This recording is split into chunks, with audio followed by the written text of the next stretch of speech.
really, CyberThreat's about bringing people along and learning new things, meeting new people, but also getting some really fun tasks to do through the event.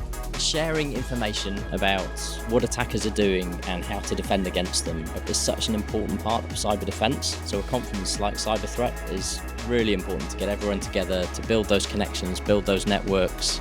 Like-minded people all together with a government focus as well. We think it's a really beneficial event. If I had to describe CyberThreat in 3 words, I would say it is absolutely incredibly awesome.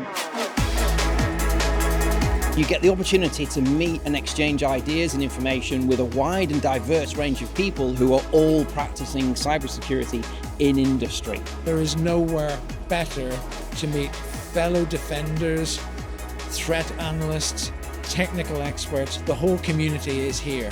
The CTF is always amazing, and this year is no exception. It's gone all out. It's a whole other level. And also, these are really cool. It just added another element that I've never experienced at a conference before, so really enjoyed it.